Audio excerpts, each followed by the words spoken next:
I would at the very outset like to acknowledge the contributions of our foreign service towards successful diplomacy. The world acknowledges that Pakistan has one of the best foreign services globally. So I would like to pay my compliments to all the former and serving ambassadors sitting here who've done a great service to Pakistan. We're all very proud of you. Thank you. And I would also like to pay my compliments to the Prime Minister.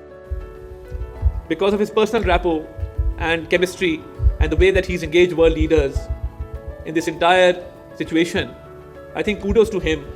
And even recently when President Donald Trump asked him to speak out of all the leaders of the world who were present there, so I think it was an honor for Pakistan, and especially for Pakistanis residing in the United States, that when the escalation started in May 2025, the Prime Minister led from the front, and you could see him interacting with ambassadors from different countries and reaching out and explaining the situation on ground. At PMA Kakul, the Prime Minister offered an impartial investigation into the Pahalgam incident. Now, this offer to investigate the Pahalgam incident was not a mere statement.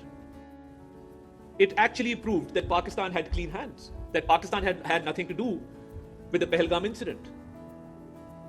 And when this statement was made loud and clear, I think we made it evident to the world that we are not only willing to cooperate with an investigation, but we are actually eager for an investigation into the incident.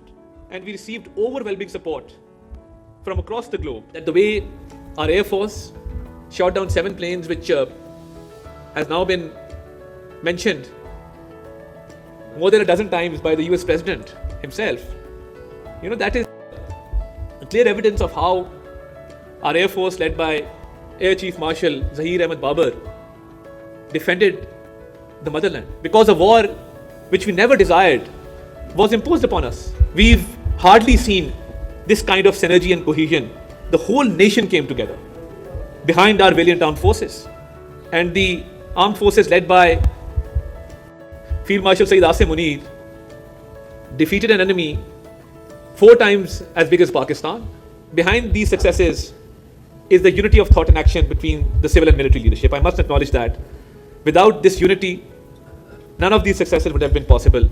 And we hope that this unity continues so that Pakistan, which has rightly claimed its place, a respectable place in the community of nations, can prosper, and the people of Pakistan, wherever they may be in the world, can walk with their heads held high that we are Pakistanis and Pakistan has done a great service to humanity. Thank you very much, ladies and gentlemen. I'm very grateful for this.